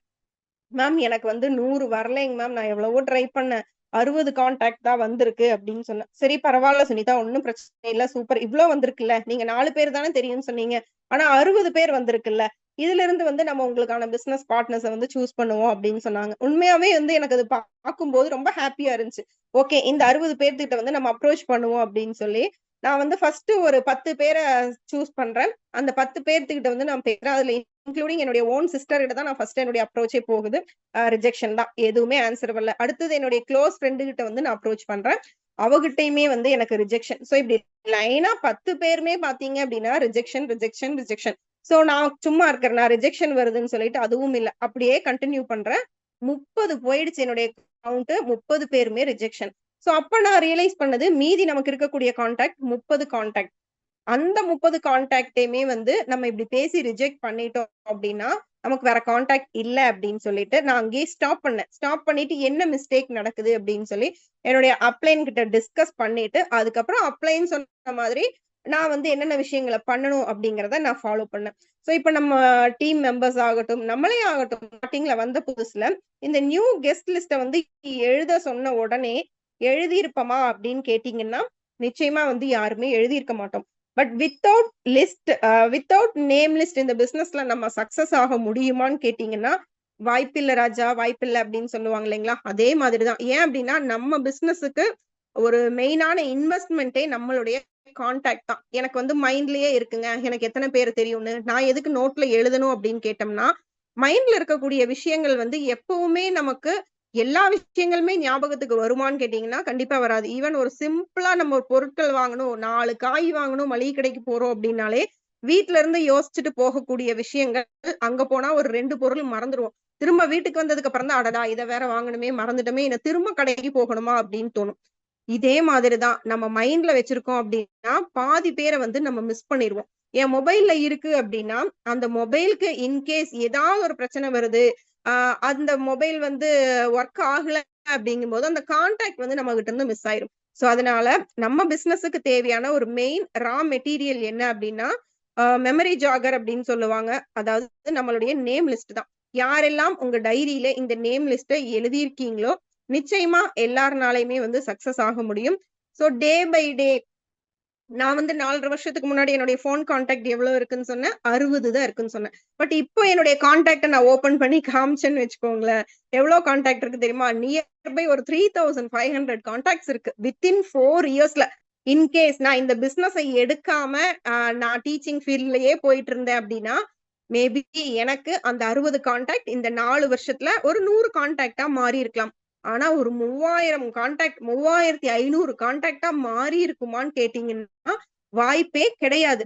அ ஏன்னா அடுத்தது வந்து நான் இப்ப வரைக்குமே என்னுடைய கான்டாக்ட் லிஸ்ட்ட வந்து இன்கிரீஸ் பண்ணிக்கிட்டே தான் இருக்கேன். நம்ம பிசினஸ்க்கு நெட்வொர்க் மார்க்கெட்டிங், டிஜிட்டல் மார்க்கெட்டிங்ன்னு எடுத்துட்டோம் அப்டின்னா, டே பை டே புதுசு புதுசா வந்து நம்ம கான்டாக்ட்ட ஆட் பண்ணிக்கிட்டே இருக்கணும். அப்பதான் வந்து நமக்கான சக்சஸ் அப்டிங்கிறதுமே அங்க வரும். சோ ஒரு 60 கான்டாக்ட்ல இருந்து ஒரு 3000 கான்டாக்ட் வந்திருக்கு அப்டின்னா, அந்த 3000ல வந்து பாதி வந்து ஆக்சஸ் இந்தியால இருக்கக்கூடிய மெம்பர்ஸ் வந்து இருப்பாங்க. பேலன்ஸ் எல்லாமே பார்த்தீங்க அப்டின்னா, என்னுடைய நியூ கெஸ்ட், அன்னோன் கெஸ்ட் அப்டின்னு சொல்லி நான் அப்ரோச் பண்ணி தேடி தேடி ஒவ்வொரு group, social media, friends of friends இந்த மாதிரி கான்டாக்ட் எடுத்த லிஸ்ட் தான் வந்து இப்ப வந்து என்னுடைய இதுல ஆட் ஆயிருக்கு. சோ அதே மாதிரி இங்க இருக்கக்கூடிய எல்லா நபர்களுமே அ உங்க அப்ளைன்னு சொல்ற மாதிரி நேம் லிஸ்ட் அப்டிங்கிற ஒரு விஷயத்த வந்து கண்டிப்பா எழுதுங்க. எழுதல அப்டின்னா நமக்கான சக்சஸ வந்து நம்ம இந்த இடத்துல எதிர்பார்க்கிறது வேஸ்ட் அப்டின்னே சொல்லலாம். சோ எழுதியாச்சுங்க. எழுதிட்டு அடுத்தது நான் என்ன பண்ணணும் அப்டின்னா, அரேஞ்ச் ஹோம் மீட்டிங். ஃபர்ஸ்ட் வந்து நம்ம எழுதிருவோம். எழுதுனதுக்கு அப்புறம் இவங்க கிட்டலாம் எப்படி போய் பேசுறது அப்படிங்கிறது தெரியாது. ஏன்னா எனக்கு சுத்தமாவே பேச தெரியாது. யார்கிட்ட பேசணும், எப்படி பேசணும் அப்படிங்கிற விஷயமெல்லாம் எனக்கு தெரியாது. அத வந்து நமக்கு அழகா சொல்லிக் குடுக்கறதுக்காக தான் நம்ம லீடர்ஸ் வந்து கூடவே வந்து சப்போர்ட் பண்றதுக்காக தான் இந்த ஹோம் மீட்டிங் அப்படிங்கிற ஒரு விஷயத்த வந்து அரேஞ்ச் பண்ண சொல்லுவாங்க. இன்னொன்னு இப்ப என் ஹஸ்பண்ட்க்கு நான் இந்த பிசினஸ் எடுக்கும்போது பெருசா வந்து நம்பிக்கை எல்லாம் கிடையாது. என்னமோ பண்ணிக்கோ அப்படிங்கிற மாரி சொல்லி தான் அமௌண்ட்ட குடுத்தாரு. அப்ப நான் இந்த ஹோம் மீட்டிங்ன்னு ஒரு விஷயத்த வந்து நான் ஃபர்ஸ்ட் டைம் வந்து அரேஞ்ச் பண்ணேன். என்னுடைய டீம் மெம்பருடைய வீட்ல அரேஞ்ச் பண்ணேன். அ அங்க அரேஞ்ச் பண்ணும்போது பார்த்தீங்க அப்டின்னா, 9 பேர வந்து நாங்க நியூ கெஸ்ட்டா இன்வைட் பண்ணியிருந்தோம். அ அப்போ வந்து நம்ம டிஜே சுரேந்தர் சார் வந்து விபியா இருந்தாரு. அவருடைய டீம், எங்க டீம் 2 டீமே வந்து கிளப் பண்ணி அந்த ஹோம் மீட்டிங்க வந்து நாங்க பண்ணுனோம். பட் அப்போ பார்த்தீங்கன்னா, 9 பேர இன்வைட் பண்ணதுல வந்த கெஸ்ட்ன்னு பார்த்தீங்க அப்டின்னா, ஒரே ஒரு கெஸ்ட் தான் வந்தாங்க. சோ அப்ப நியூ கெஸ்ட்டையும் இன்வைட் பண்ணா, ஆல்ரெடி இருந்த டிஸ்ட்ரிபியூட்டர்ஸையும் வந்து நாங்க இன்வைட் பண்ணோம். அ ஒரு கெஸ்ட் வந்தாலும் பரவாயில்ல. நம்ம வந்து அந்த பிஓஎம்ஐ நடத்துவோம். பிளானும் சொல்லுவோம். டிஸ்ட்ரிபியூட்டர்ஸ்க்கான செஷனையும் வைப்போம்ன்னு சொல்லிட்டு, டிஜே சுரேந்தர் சாரும் எங்களுடைய சிஇடிஸும் வந்து சிறப்பா வந்து அந்த மீட்டிங்க பண்ணி குடுத்தாங்க. சோ அந்த மீட்டிங் பண்ணி குடுத்ததனுடைய விளைவு வந்து பார்த்தீங்க அப்டின்னா, இப்ப வரைக்கும் என்னால இந்த பிசினஸ்ல சஸ்டெயினா நிக்க முடியுது. யார் வீட்ல வந்து நான் அந்த ஹோம் மீட்டிங் பண்ணனோ, அந்த பெர்சனும் இப்ப வரைக்கும் என் கூட பிசினஸ்ல சஸ்டெயினா வந்து கன்டின்யூ பண்ணிட்டு இருக்காங்க. அந்த மீட்டிங் அட்டெண்ட் பண்ண டிஸ்ட்ரிபியூட்டர்ஸ் எல்லாருமே இப்ப வந்து ஒரு எக்ஸிகியூட்டிவ் டைரக்டராவும், சீஃப் எக்ஸிகியூட்டிவ் டைரக்டராவும் வந்து வலம் வந்துகிட்டு இருக்காங்க. சோ அந்த அளவுக்கு ஒரு பவர்ஃபுல்லான விஷயம் என்ன அப்டின்னா, இந்த ஹோம் மீட்டிங். ஆ நான் வந்து அடிக்கடி நெறைய ஹோம் மீட்டிங்ஸ் வந்து பண்ணுவோம். சோ, அப்போ எவ்ளோ டிஸ்டன்ஸா இருந்தாலும் எங்க சிஇடி அப்ப எங்களுக்கு சிஇடியா நாங்க கூப்பிட்ட உடனே ஓடி வந்து எங்களுக்கு சப்போர்ட் பண்ணிட்டு இருந்த ஒரு பெர்சன் வந்து ராஜேஷ் சார வந்து சொல்லுவேன். எல்லா ஹோம் மீட்டிங்க்குமே வந்து எங்களுக்கு சப்போர்ட் பண்ணி குடுத்துருக்காங்க. சோ, அடுத்த ஹோம் மீட்டிங் வந்து நான் என் வீட்லயே பண்ணேன். என் வீட்லயே பண்ணும்போது ஒரு 20, 25 நபர்கள வந்து இன்வைட் பண்ணியிருந்தேன். அப்பவும் சேம் அதே விஷயம் தான் நடந்தது. அந்த 25 நபர்கள்ல புதுசா வந்தவங்கன்னு பார்த்தீங்கன்னா, ஒரு 5 பேர் தான் வந்தாங்க. மீதி இருந்தவங்க எல்லாருமே பார்த்தீங்க அப்டின்னா, ஆல்ரெடி ஐடி போட்ட டிஸ்ட்ரிபியூட்டர்ஸ் தான். அப்போ அந்த டிஸ்ட்ரிபியூட்டர்ஸ் பிளஸ் அந்த 5 நியூ கெஸ்ட்ட வச்சு எங்க வீட்லயே ஹால்ல நான் மீட்டிங் பண்றேன். ஒரு 20, 25 பேர் இருப்பாங்க. அந்த 25 பேருக்கு தேவையான சேர்ஸ் எடுத்துட்டு வந்து குடுக்குறதுல இருந்து, டீ, ஸ்நாக்ஸ் எல்லாமே என் ஹஸ்பண்ட் தான் வந்து அரேஞ்ச் பண்ணி குடுக்குறாரு. இவங்க வீட்ல பேசக்கூடிய விஷயங்களுமே வந்து என் ஹஸ்பண்ட் கேட்கிறாரு. என் வீட்ல இருக்கக்கூடிய மக்களும் கேட்கறாங்க. அப்போ என்னுடைய சிஇடிஸ் கூட கலந்துரையாடல், அவங்க கூட பேசக்கூடிய ஒரு சிச்சுவேஷன் வரும் இல்லைங்களா? சோ இது எல்லாமே அமையும் போது, இந்த பிசினஸ பத்தின அவருடைய அந்த பார்வை அப்படிங்கிறது அந்த இடத்துல மாறுச்சு. ஆட்டோமேட்டிக்கா வந்து எங்க கூட இன்வால்வ் ஆனாரு. என் டீம் கூட பேசுறாரு. சோ அப்ப அவருடைய அந்த சப்போர்ட் அவருக்குள்ள இருக்கக்கூடிய இந்த பிசினஸ பத்தின புரிதலுமே அதிகமாச்சு. சோ அப்ப நம்ம வீட்ல இருக்கக்கூடிய நபர்களுடைய சப்போர்ட் நமக்கு கிடைக்கிறதுக்கும், இந்த ஹோம் மீட்டிங் அப்படிங்கிற ஒரு விஷயம் வந்து சூப்பர்பா வந்து நமக்கு சப்போர்ட் பண்ணும். சோ அப்ப ஐடி போட்டுட்டோம் அப்படின்னா, எந்த அளவுக்கு வந்து இந்த ஹோம் மீட்டிங்க நம்ம ஃபோக்கஸ் பண்றோமோ, அந்த அளவுக்கு நமக்கான சக்சஸ் அப்படிங்கிறதும் இருக்கும். பட் நான் பண்ண ஹோம் மீட்டிங்ஸ்ல அதிகமா கலந்துகிட்ட நபர்கள் வந்து டிஸ்ட்ரிபியூட்டர்ஸ் தான். நம்ம நியூ கெஸ்ட்ட வந்து இன்வைட் பண்ணும்போது நெறைய பேர் காரணங்கள் சொல்லிருவாங்க. ஒரு 10 பேர் இருந்தா தான் ஹோம் மீட்டிங் பண்ணணும். 20 பேர் இருந்தா தான் ஹோம் மீட்டிங் பண்ணணும். என் அப்ளைன வந்து அவ்ளோ தூரத்துல இருந்து நான் இங்க கூட்டிட்டு வரனே. 10 பேர கூப்ட்டு 10 பேருமே வரலைன்னா, அவங்க என்ன நெனச்சுக்குவாங்க? இந்த மாரி நெறைய கேள்விகள் நமக்குள்ளேயே வச்சுட்டு நம்ம ஹோம் மீட்டிங் அரேஞ்ச் பண்ணல அப்டின்னா, நமக்கான சக்சஸ வந்து நம்ம தள்ளி போடுறோம் அப்டிங்கிறது தான் இந்த இடத்துல வந்து அர்த்தம். நெக்ஸ்ட் வந்து இந்த ஹோம் மீட்டிங் எப்படி கண்டக்ட் பண்ணணும்னு சொல்லிட்டு நம்ம லீடர்ஸ் நெறைய பேர் வந்து ஆல்ரெடி சொல்லியிருப்பாங்க. சோ யாருக்கும் எந்த விதத்திலயும் எந்த விதமான ஒரு டிஸ்டர்பன்ஸுமே இல்லாம நம்ம ஏன்னா வந்து நானுமே ஸ்டார்ட்டிங்ல பண்ணேன். நான் பண்ணும்போது தான் டிஜே சார் தான் வந்து அந்த இடத்துல மென்ஷன் பண்ணாரு. "சுனிதா மேம், வர்றவங்கள வந்து சூப்பரா கவனிக்கணும்னு நெனைக்கிறீங்க. இடையில ஒவ்வொருத்தரும் வரும்போது நீங்க எந்திரிச்சு எந்திரிச்சு போய் ஜூஸ் கொண்டு வந்து குடுக்குறீங்க, டீ கொண்டு வந்து குடுக்குறீங்க. அப்ப இங்க நாங்க பேசுறது வந்து எப்படி அவங்களுக்கு கேட்கும்? பேசுறது வந்து இடையில தடைப்படுது இல்லையா?" அப்படின்னு டிஜே சார் சொல்லும்போது தான், எனக்கு வந்து நான் பண்ண தப்பு என்ன அப்படிங்கிறது புரிஞ்சுது. சோ அதுக்கப்புறம் வந்து இந்த மாதிரி விஷயங்கள் எல்லாம் பண்ணக்கூடாது. ஒண்ணா அவங்கள உபசரிக்கிறோமா, வந்த உடனே உபசரிச்சிரணும். இல்லையா, மீட்டிங் முடிஞ்சதுக்கு அப்புறம் தான் வந்து நம்ம உபசரிக்கணும் அப்படிங்கிறத, எனக்கு வந்து அந்த இடத்துல டிஜே சார் வந்து ஃபர்ஸ்ட் ஹோம் மீட்டிங்ல எனக்கு சொல்லிக் குடுத்தாரு. அதுக்கப்புறம் நடந்த எல்லா ஹோம் மீட்டிங்லயுமே வந்து நான் வந்து அத ப்ராப்பரா ஃபாலோ பண்ணேன். சோ இந்த மாரி விஷயங்கள் நம்ம லீடர்ஸ் சொல்லக்கூடியத நம்ம ஃபாலோ பண்ணி, ஹோம் மீட்டிங்க வந்து ரெகுலரா நம்ம கண்டக்ட் பண்றோம் அப்படின்னா, நமக்கான சக்சஸ் வந்து நமக்கு சீக்கிரமாவே கிடைக்கும். சோ ஹோம் மீட்டிங்ஸ்ல நெறைய பேர் வந்திருப்பாங்க. 1 டூ 1 வந்து நம்ம பிளான் குடுப்போம். Zoomல பிளான் குடுப்போம். ரொம்ப டிஸ்டன்ஸ்ல இருக்காங்க அப்டின்னா, நம்ம Zoomல பிளான் குடுப்போம். பிளான் குடுத்து முடிச்சுட்டு, ஃபாலோ வித்தின் 48 ஹவர்ஸ். எதுக்காக வந்து இந்த 48 ஹவர்ஸ்ல ஃபாலோ பண்ண சொல்றாங்க அப்டின்னா, சிம்பிளா நம்ம எல்லாருக்குமே தெரிஞ்ச காரணம் தான். நம்ம எல்லாருமே வந்து மனிதர்கள் தான். நமக்கு வந்து ஞாபக சக்தி அப்டிங்கிறது ரொம்ப அபரிமிதமா இருக்குமான்னு கேட்டீங்கன்னா, நிச்சயமா கிடையாது. நமக்குள்ள வந்து நெறைய எண்ண ஓட்டங்கள் வந்து ஓடிக்கிட்டே தான் இருக்கும். நம்ம வேலை செய்யறோம் அப்டின்னா, என்னென்னமோ எண்ண ஓட்டங்கள் வந்து ஓடிக்கிட்டே தான் இருக்கும். அப்போ ஒரு மனுஷனுடைய மைண்ட்ல இவ்ளோ எண்ண ஓட்டங்களுக்கு இடையில, நம்ம குடுத்த பிளான் வந்து அந்த இடத்துல போய் நிக்குமான்னு கேட்டீங்கன்னா, கண்டிப்பா நிக்காது. ஏன்னா நம்ம இந்த பிசினஸ்ல இருக்கோம் அப்டிங்கிறதுனால, ஆல்ரெடி நம்ம மைண்ட்ல 24 ஹவர்ஸ்மே என்ன வொர்க் பண்ணாலும் நம்ம மைண்ட்ல ஆக்சஸ் இந்தியா எப்படி சக்சஸ் பண்றது? டீம் எப்படி டெவலப் பண்றது? இன்னைக்கு இவங்களுக்கு பிளான் குடுக்கணும். நாளைக்கு அவங்களுக்கு பிளான் குடுக்கணும். இன்னைக்கு இந்த டீம் மெம்பர்ஸ் கூட பேசணும். இதுதான் நம்ம மைண்ட்ல ஓடிக்கிட்டே இருக்கும். பட் நம்ம பிளான் குடுத்தவங்களுக்கு இது ஓடுமான்னு கேட்டீங்கன்னா, நிச்சயமா இல்ல. ஏன்னா அவங்களுக்கு ஏகப்பட்ட கமிட்மெண்ட் இருக்கும். அவங்க ஃபேமிலி கமிட்மெண்ட்ஸ் இருக்கும். ஃபேமிலி ப்ராப்ளம்ஸ் இருக்கும். இதைய தாண்டி யாருன்னே தெரியாத ஒரு கெஸ்ட் குடுத்த பிளானோ, இல்ல ஃப்ரெண்ட் குடுத்த பிளானோ மைண்ட்ல நிக்குமான்னு கேட்டீங்கன்னா, நிக்காது. அப்போ அந்த பிளான வந்து நம்ம ஒரு குறிப்பிட்ட நேரத்துக்குள்ள ஞாபகப்படுத்தினா மட்டும் தான், ஆமால்ல நேத்து நீங்க சொன்னீங்கல்ல, ஓகே. அப்படிங்கிற மாரி திரும்ப வந்து கம்பேக் வருவாங்க. சோ நம்ம பிளான் சொல்லிட்டு ஒரு 4 நாள் அவங்ககிட்ட ஃபாலோ அப் எடுக்கல, பேசாம நம்ம விட்டுட்டோம். அவங்களே ஆட்டோமேட்டிக்கா வந்து ஐடி போடுவாங்களான்னு கேட்டீங்கன்னா, வாய்ப்பே கிடையாது. சோ அப்போ நம்ம பிளான் சொல்லி முடிச்சுட்டு, அவங்க கிட்ட ஒரு 24 ஹவர்ஸ்க்குள்ளயோ, இல்ல 48 ஹவர்ஸ்க்குள்ளயோ கால் பண்ணி, "இப்படி நான் உங்ககிட்ட பேசின விஷயம் உங்களுக்கு பிடிச்சிருக்கா? எந்த பேக்கேஜ்ல வந்து நம்ம லாகின் பண்ணிக்கலாம். சோ இன்னைக்கு வந்து ரொம்ப நல்ல நாளா இருக்கே. இன்னைக்கு போட்டோம் அப்படின்னா பிசினஸ்க்கு வந்து ஒரு சூப்பரான ஒரு அடித்தளமா இருக்கும். இப்படி என்ன பாயிண்ட்ட வந்து உங்க கெஸ்ட் கிட்ட பேசினா, அவங்களுக்கு கேட்சிங்கா இருக்கும்ன்னு பார்த்துட்டு, அந்த 48 ஹவர்ஸ்க்குள்ள நம்ம ஃபாலோ அப் குடுக்குறோம் அப்படின்னா தான், அந்த இடத்துல நமக்கு வந்து குளோசிங் வந்து கன்வெர்ட் ஆகும். இல்ல அப்படின்னா, அது வந்து நமக்கு டிராக் ஆயி ரொம்ப நாள் வந்து இழுத்துக்கிட்டே போயிரும் அப்படின்னு சொல்லுவாங்க இல்லைங்களா? இங்க வந்து நமக்கு லீடர் சொல்லுவாங்க, இந்த 48 ஹவர்ஸ்க்குள்ள குளோஸ் ஆகாத ஐடிஸ் வந்து நிச்சயமா ரொம்ப வந்து டைம் எடுக்கும் அப்படின்னு சொல்லுவாங்க. சோ அப்ப நம்ம பிசினஸ சொல்லி அந்த பிசினஸ் அவங்க மைண்ட்ல இருந்து மறையறதுக்கு முன்னாடியே இந்த ஃபாலோ அப் அப்படிங்கிற ஒரு விஷயத்த வந்து நம்ம எடுத்துறணும்.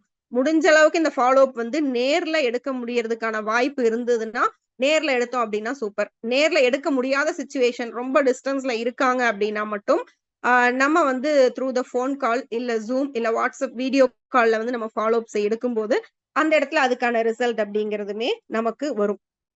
ஓகே நம்ம ஃபாலோ அப் எடுத்தாச்சு. நம்ம பிசினஸும் எடுத்தாச்சு.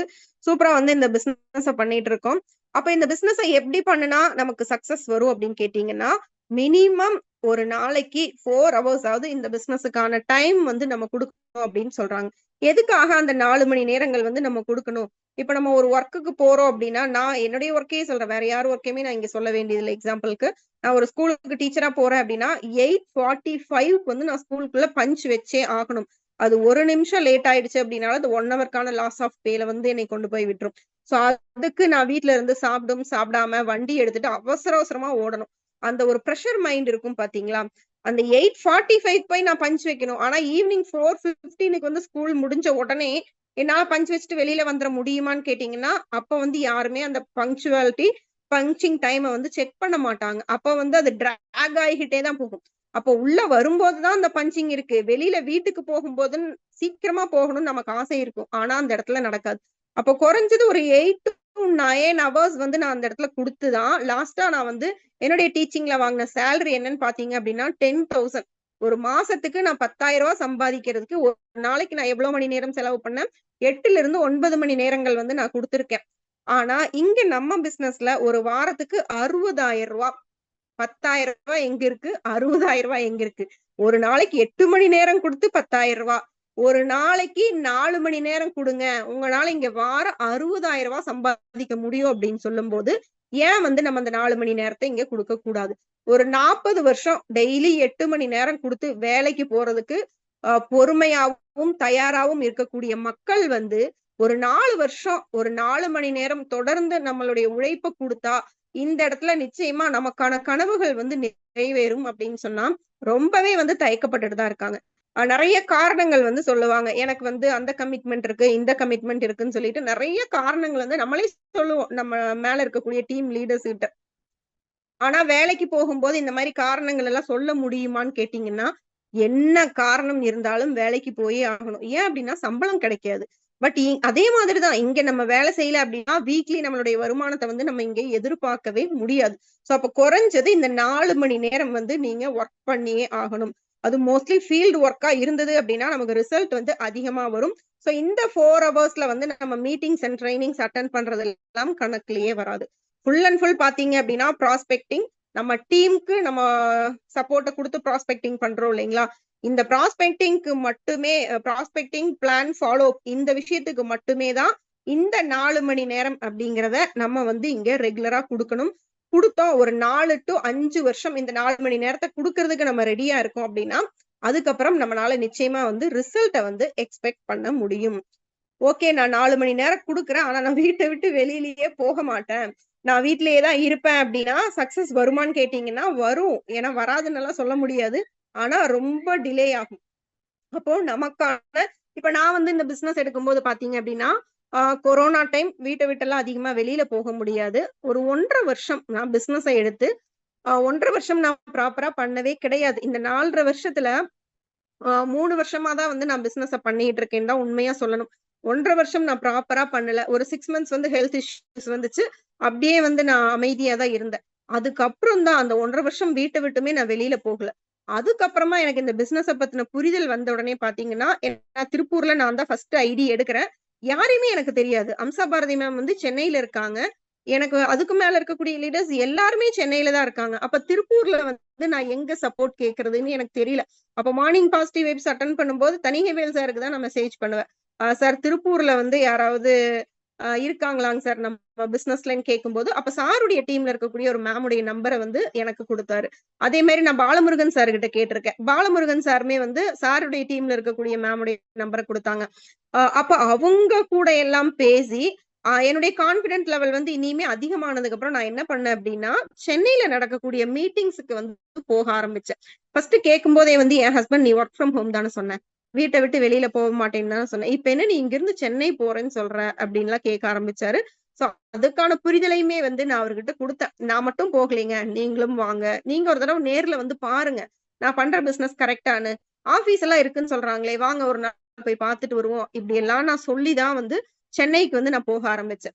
சோ இப்ப வரைக்கும் சொல்றேன். நான் ஹெட் ஆபீஸ வந்து இதுவரைக்கும் நான் விசிட் பண்ணியிருக்கேன். நானும் பார்த்திருக்கேன். என்னுடைய டீம் மெம்பர்ஸையுமே நான் கூட்டிட்டு வந்திருக்கேன்.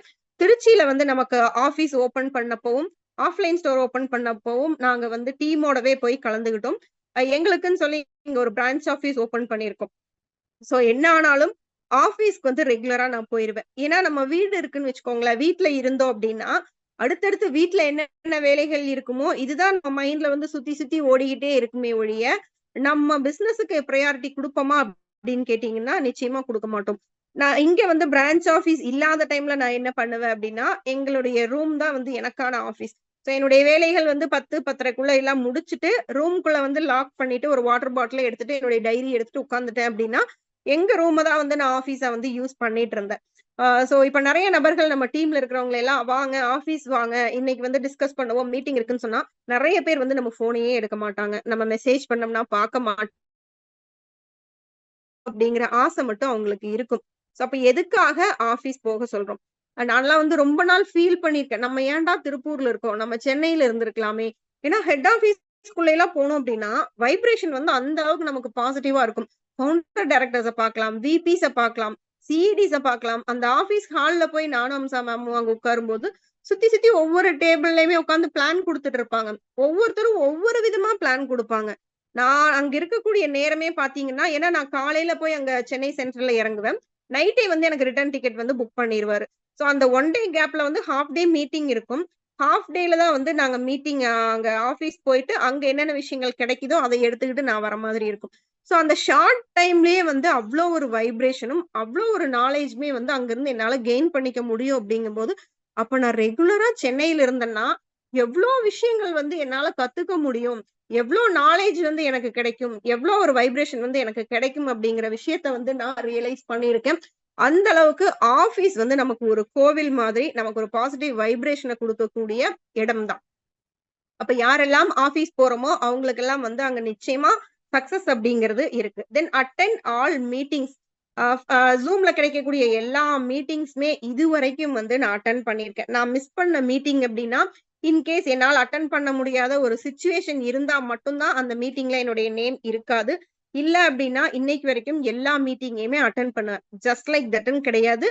With excitement. நம்ம பிசினஸ்க்கு தேவையான ஒரு விஷயம் என்ன அப்படின்னா, எக்ஸைட்மென்ட். எப்போ உங்ககிட்ட இருக்கக்கூடிய அந்த எக்ஸைட்மென்ட் வந்து குறையுதோ, அப்போ உங்களுக்குள்ள வந்து இன்ட்ரெஸ்ட் அப்படிங்கிறதுமே இருக்காது.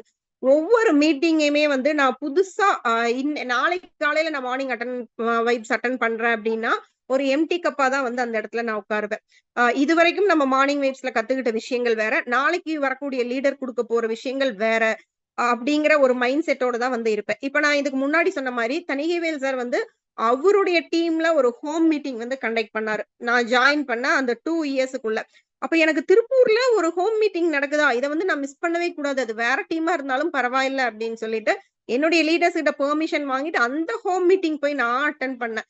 ஹோல் டே வந்து அந்த ஹோம் மீட்டிங்ல வந்து நான் உட்கார்ந்தேன். ஏன் அப்படின்னா, எனக்குள்ள இருந்த தேடல். எனக்கு எங்கேயாவது இருந்து நாலேட்ஜ் கிடைச்சிராதா? நான் அடுத்த லெவலுக்கு வந்து நான் போயிற மாட்டேனா? அப்படிங்கிற மாதிரி எனக்கு கிடைச்ச ஒரு நாலேட்ஜ். அடுத்தது 20 லீடர்ஸ் மீட்டிங். அப்ப பார்த்தீங்க அப்படின்னா, எனக்கு டீம் எல்லாம் பெருசா கிடையாது. அப்ப சார்லஸ் சாருடைய டீம் வந்து இங்க திருப்பூர்ல பெருசா இருந்தது. அப்ப சார்லஸ் சார் வந்து அவரு டீமுக்கு 20 லீடர்ஸ் மீட்டிங் வந்து கண்டக்ட் பண்ணாரு. அப்ப நான் என்னுடைய அப்ளையன்ஸ் கிட்ட கேட்கிறேன். சார் இப்படி அவங்க 20 லீடர்ஸ் மீட்டிங்க கண்டக்ட் பண்றாங்க. நான் போலாமான்னு கொஞ்சம் கேட்டு சொல்லுங்க சார். நான் டிஸ்டர்ப் பண்ணேன் உண்மையாவே. ஏன்னா இப்ப அதர் டீம் நம்ம போலாமா, போக்கூடாதாங்கிறதெல்லாம் எனக்கு தெரியாது. அப்ப என்னுடைய அப்ளையன்ஸ் கிட்ட கேட்டுட்டு, அவங்களும் சார்லஸ் சார் கிட்ட கேட்டு பெர்மிஷன் சொன்னோனே, நானும் என்னுடைய லைஃப் லைன்ஸ் 2 பேரையும் நான் கூட்டிட்டு போய் அந்த மீட்டிங் அட்டெண்ட் பண்ணேன். அட்டெண்ட் பண்ணும்போது எனக்குள்ள வந்த ஒரு இன்ட்யூஷன். என்னுடைய டீமுக்கு நான் 20 லீடர்ஸ் மீட்டிங் திருப்பூர்ல நான் கண்டக்ட் பண்ணணும். சென்னையில 20 லீடர்ஸ் மீட்டிங்னா நான் போயிருவேன். எல்லாரையுமே என்னால சென்னை கூட்டிட்டு போக முடியுமான்னு கேட்டீங்கன்னா, ஒரு சில நபர்கள என்னால கூட்டிட்டு போக முடியும். எல்லாருமே வர்றதுக்கு தயாரா இருக்க மாட்டாங்க. அப்போ என்னுடைய டீமுக்காக நான் பண்ணணும்னு சொல்லி, நான் ஃபர்ஸ்ட் வேற டீம்ல போய் கலந்துகிட்டதனுடைய விளைவு, என்னுடைய டீமுக்கு வந்து இப்ப வரைக்கும் நான் 4 டைம் வந்து 20 லீடர்ஸ் மீட்டிங் திருப்பூர்ல கண்டக்ட் பண்ணிட்டேன். எனக்காக வந்து ஹானரபிள் விபி, சிஇடிஸ் எல்லாருமே வந்து இங்க எங்க டீமுக்காக பண்ணி குடுத்துருக்காங்க.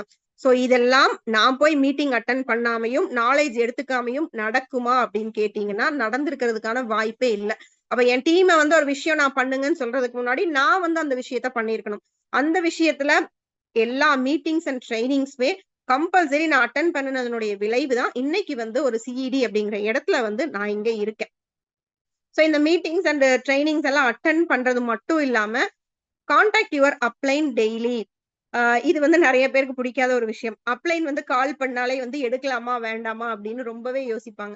உண்மையா சொல்லணும் அப்படின்னா, என் ஃபேமிலில இருந்து யாராவதுட்ட இருந்து கால் வரத விட, என்னுடைய அப்ளைன் அம்சா மேம் கிட்ட இருந்து கால் வருது அப்படின்னா, என்ன சிச்சுவேஷனா இருந்தாலும் நான் எடுத்து பேசிருவேன். ஏதாவது நான் டிரைவிங்ல இருக்கேன்.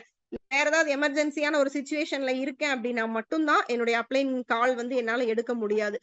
அம்சா மேமோ, ராஜேஷ் சாரோ, சூர்யா சாரோ, இல்ல ஹரிபிரகாஷ் சாரோ யாரா இருக்கட்டும், என்னுடைய மேல இருக்கக்கூடிய அப்ளைன்ஸ் யார் இருந்தாலும் நான் கால் எடுத்து பேசிருவேன். இன்னொரு விஷயம் என்ன அப்டின்னா, அவங்க கிட்ட பேசும்போது தான் எனக்கான நாலேட்ஜ் நெறைய கிடைக்கும். என்னுடைய அப்ளைன் அம்சா மேம் கிட்ட வந்து நான் மோஸ்ட்லி அதிகமா இப்ப வரைக்குமே நாங்க வந்து கிட்டத்தட்ட ஒரு 1 டூ 1 1/2 ஹவர்ஸ் வந்து நாங்க ஃபோன் பேசுவோம். பட் அந்த ஃபர்ஸ்ட் எல்லாம் பார்த்தீங்க அப்டின்னா, இந்த பிசினஸ பத்தியே தான் பேசுவோமான்னா, கண்டிப்பா கிடையாது. பெர்சனலாவும் நெறைய விஷயங்கள் வந்து பேசுவோம். ஆனா வைக்கிறதுக்குள்ள நாங்க வந்து பிசினஸ பத்தியுமே பேசியிருப்போம். சோ அப்போ நம்ம டீம்ல வர்றவங்க, நம்ம அப்ளைன்ஸ் எல்லார்கிட்டயுமே நம்ம பிசினஸ மட்டும் தான் பேசணுமா அப்டின்னா, கண்டிப்பா இல்ல. அவங்க கூட ஒரு பெர்சனல் பாண்டிங், பெர்சனல் டச் குடுத்து நம்ம டிராவல் பண்ணி பேசும்போது, நிச்சயமா நம்ம கூட வந்து ரெகுலரா கம்யூனிகேஷன்க்கு வரதுக்கு ரெடியா இருப்பாங்க. சோ, அப்ப நம்ம அப்ளைன்க்கு வந்து பார்த்தீங்க அப்டின்னா, நெறைய டீம் இருப்பாங்க. ஏன்னா, நம்ம இங்க 7 ஐடிஸ் போடலாம் இல்லையா? அப்ப 8 டீம் அப்டிங்கும்போது, எத்தன லைஃப் லைன வந்து ஞாபகம் வச்சு அவங்க டெய்லி கால் பண்ண முடியும்னு யோசிச்சோம்னா, அது கொஞ்சம் டஃப்பான சிச்சுவேஷன் தான். ஆனா, நமக்கு இருக்கிறது ஒரே ஒரு அப்ளைன் தான். அப்ப நம்ம நெனச்சோம் அப்டின்னா, டெய்லியுமே வந்து நம்ம அப்ளைனுக்கு கால் பண்ண முடியும். நான் ஃபாலோ பண்ணக்கூடிய விஷயம் ஒண்ணே ஒண்ணு தான். நான் வந்து எனக்கு வந்து என்னுடைய டீம் எப்டி இருக்கணும்? என்னுடைய லைஃப் லைன்ஸ் வந்து எப்டி இருக்கணும்னு நான் நெனைக்கிறேனோ, அதே மாதிரி என்னுடைய அப்ளைன்க்கு வந்து நான் இருப்பேன். இப்ப வரைக்குமே இருந்துகிட்டு தான் இருக்கேன். அதே மாதிரி தான் டூப்ளிகேஷனுமே வந்து இங்க நடந்துட்டு இருக்கு. என்னுடைய டீம் நான் கால் பண்ணல அப்டின்னாலும், எனக்கு வந்து ஆட்டோமேட்டிக்கா வந்து கால் பண்ணுவாங்க. அவங்களுக்கான நாலேட்ஜும் எடுத்துக்குவாங்க. என்கிட்டயும் பேசுவாங்க. சோ இந்த அப்ளைனுக்கெல்லாம் யார் ரெகுலரா கால் பண்றீங்களோ, உங்களுக்கான ஒரு எனர்ஜி பூஸ்டரும் அவங்க தான். உங்களுக்கான அடுத்த லெவல்க்கு வந்து உங்கள கூட்டிட்டு போகக்கூடிய ஒரு மோட்டிவேட்டர், ஒரு கைடர் எல்லாருமே வந்து உங்களுடைய அப்ளைன்ஸ் தான். நெக்ஸ்ட் பார்த்தீங்க அப்டின்னா, வீக்லி டார்கெட். ஆ ஓகே நான் அப்ளைனுக்கு வந்து கால் பண்ணிட்டேன். நான் சும்மா பேசிட்டே இருந்தேன் அப்டின்னா, எனக்கு வீக்லி வருமானம் வந்துருமான்னு கேட்டீங்கன்னா, கண்டிப்பா வருமானம் வராது. அப்ப கன்சிஸ்டன்ட்டா நமக்கு வந்து இன்கம் வரணும். டீம் வந்து பில்ட் ஆகணும். ஒரு ப்ராப்பரான, கிளியரான ஒரு விஷன் இருக்கணும். நமக்கு ஒரு குரோத் இருக்கணும் அப்டின்னா, நம்ம கையில வந்து திட்டமிடல் அப்டிங்கிறது இருக்கணும். வாரம் ஒரு ரூ. 5,000 நான் வருமானம் வாங்கணுமா? அப்ப எந்த ஸ்ட்ரக்சர்ல, எந்த இடத்துல எவ்ளோ பிவி பேர் மேட்ச் பண்ணா ரூ. 5,000 எனக்கு இன்கம் வரும் அப்படிங்கிற பிளான அப்பதான் நம்ம அப்ளைன் வந்து நமக்கு போட்டு குடுக்க முடியும். ஸ்டார்ட்டிங்ல வரும்போது நமக்கு பிளான் எல்லாம் போட தெரியாது. அப்ப நான் வந்து ஓகே மேம் நான் வந்து இந்த வாரம் ரூ. 5,000 சம்பாதிக்கணும். எனக்கு பிளான் போட்டு குடுங்க அப்படின்னு நான் கேட்டா தான் அவங்க பிளான் போட்டு குடுப்பாங்க. நான் வந்து கேட்காம அவங்களே போட்டு குடுப்பாங்க அப்படின்னு நான் நினைச்சுக்கிட்டேன் அப்படின்னா, நிச்சயமா அங்க நடக்காது. ஓகே நமக்கே போட தெரியும் அப்படின்னா வெல் அண்ட் குட். போட தெரியல அப்படின்னா, தயவு செஞ்சு நம்ம அப்ளைன்க்கு நம்மளுடைய டார்கெட்ட அனுப்பி, பிளான வாங்கி, அந்த பிளான வச்சு நம்ம வொர்க் பண்ணணும். இப்ப எக்ஸாம்பிள்க்கு சொல்லணும் அப்படின்னா, வீக்லி டார்கெட் இந்த வாரத்துக்குள்ள நான் ஒரு 50 பேர்த்துக்கு வந்து நான் பிளான் குடுத்துருக்கணும்னு நான் ஃபிக்ஸ் பண்ணியிருக்கேன்னு வச்சுக்கோங்களேன். அப்போ என்னுடைய டார்கெட் என்ன? அந்த 50 பேர் அப்படிங்கிறத நான் முடிச்சே ஆகணும். என்னுடைய ஃபோக்கஸ் ஃபுல்லா அங்க தான் இருக்கும். சோ அப்ப நான் முடிக்கும்போது, இந்த 50 பேத்துக்கு நான் பிளான் குடுக்கும்போது நெறைய ரிஜெக்ஷன்ஸ் வரும். ஆனா, அந்த ரிஜெக்ஷன வந்து நான் பெருசா எடுத்துக்குவேனான்னு கேட்டீங்கன்னா, நிச்சயமா எடுக்க மாட்டேன். ஏன்னா, நான் இங்க ரிசல்ட் பேஸ்ட்ல வொர்க் பண்ணல. ப்ராசஸ தான் நான் ஃபோக்கஸ் பண்றேன். அப்ப அந்த நெகட்டிவ் வந்து என்ன ஒண்ணுமே பண்ணாது. சோ அப்போ நம்மள வந்து நெகட்டிவ் பாதிக்காம, நமக்கு ரிசல்ட் வரணும் அப்டின்னா, ஃபர்ஸ்ட் வந்து அது ப்ராசஸ் பேஸ்டா இருக்கணும். அப்ப யாரெல்லாம் இந்த வீக்லி டார்கெட்ட ஃபிக்ஸ் பண்ணி வொர்க் பண்றோமோ, நிச்சயமா உங்களுக்கும் அங்க அதுக்கான சக்சஸ் அப்டிங்கிறது இருக்கும். நீங்க என்ன டார்கெட் ஃபிக்ஸ் பண்ணியிருக்கீங்க அப்படிங்கிறது உங்க அப்ளைனுக்குமே அந்த இடத்துல புரிதல் வரும். உங்கள வந்து ஈஸியா ட்ராக் பண்ணி உங்களுக்கு அடுத்த கைடன்ஸ் என்ன அப்படிங்கிறதையும் அவங்கனால குடுக்க முடியும். ஓகே. இந்த 9 பாயிண்ட்டையுமே நான் பண்றேங்க. ஆனா இந்த 10வது பாயிண்ட் எனக்கு கம்பெனி மேல நம்பிக்கை இல்லைங்க.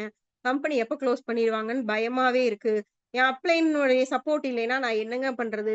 என்னுடைய டீம் வந்து நான் சொல்றத கேட்கலைன்னா நான் என்ன பண்றது? இந்த மாதிரி நம்பிக்கை இன்மை அப்படின்னு சொல்லுவாங்க இல்லைங்களா?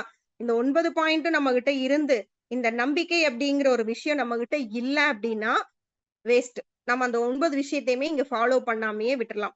ஒரு ஃபார்மர் அதாவது ஒரு விவசாயி வந்து ஒரு விதைய விதைக்கிறாரு அப்டின்னா, அந்த பிளான்ட் வருமா? வராதா? அதெல்லாம் அவருக்கு தெரியாது. அவருடைய கடமை என்ன?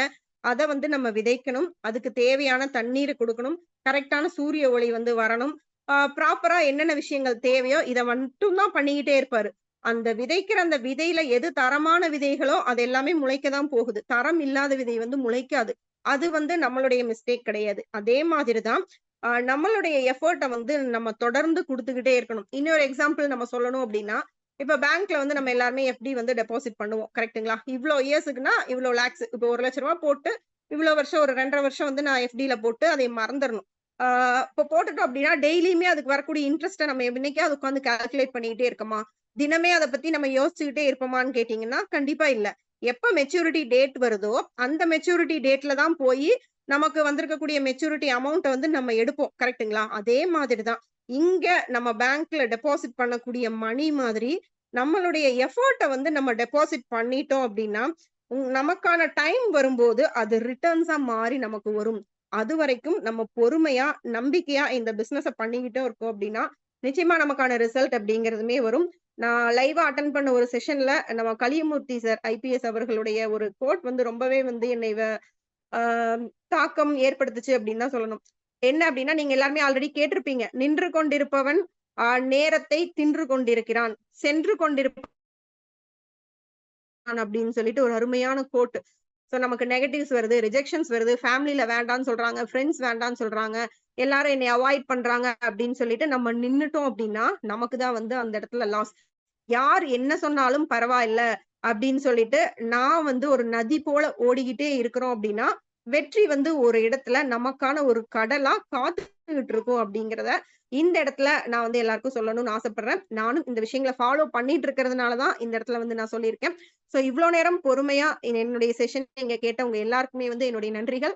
இதிலிருந்து நான் இன்னைக்கு பேசினதிலிருந்து ஒரு பாயிண்ட் உங்களுக்கு யூஸ்ஃபுல்லா இருந்தது அப்படின்னாலும், அதுவே வந்து எனக்கு கிடைச்ச ஒரு பெரிய சக்சஸா வந்து நான் நினைச்சுக்கிறேன். ஒன்ஸ் அகைன் எனக்கு வந்து இன்னைக்கு இந்த இடத்துல வாய்ப்பு குடுத்த கொடியரசன் சாருக்கும் நான் தேங்க் பண்ணிட்டு, என்னுடைய பார்ட்ட வந்து இந்த இடத்துல நான் முடிச்சுக்கிறேன். Thank you so much.